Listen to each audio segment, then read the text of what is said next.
এটা হচ্ছে খানাকুলের প্যান্ডেল। তো প্রথম প্যান্ডেলটা এখানে মহাদেব আছে, মহাদেবের ত্রিশূলে ভর্তি এবং কিছু আর্ট অ্যান্ড ক্রাফ্টেরও কাজ করা আছে। এখানে যে গণেশটা আছে এটা উঠছে নামছে, এটা একটা এআই দিয়ে করা হয়েছে, খুব সুন্দর রোবোটিক সিস্টেম দেখানো আছে। এবছর প্যান্ডেলে কিন্তু এটাই বেশি। সেকেন্ড প্যান্ডেলটা দেখতে পেয়েছো, এখানে আমাদের যারা বিপ্লবী আছে বা কবি আছে তাদের সমস্ত কৃতি এই সমস্ত কিছু এখানে লেখা রয়েছে। আর অনেক কবিতাও ছিল এখানে। তো দেখ ওপরে স্লেটে আঁকা রয়েছে, ঠিক আছে। মানে গান বাজনা লেখাপড়া দেখো, বাউল এক তারা বা দোতারা এইগুলোও কিন্তু এখানেতে রাখা রয়েছে। চলো এবার যাব আমরা খানাকুল মাঠে। এখানে এরকম একটা রাজবাড়ি টাইপ থিম করা হয়েছে। দেখছো ফাঁকা ফাঁকা কেন?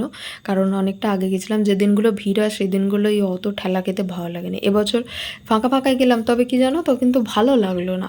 এই যে গমগমে ব্যাপারটা, মানে অর্ধেক দোকানই বসেনি এরকম বিষয়টা। মানে সপ্তমীর আগের দিন গিয়েছিলাম, ষষ্ঠীর দিন। তো এই যে মূর্তিটাও দেখো। তারপরে ওখান থেকে বেরিয়ে এলাম। এইটা হচ্ছে রামনগরের প্যান্ডেল।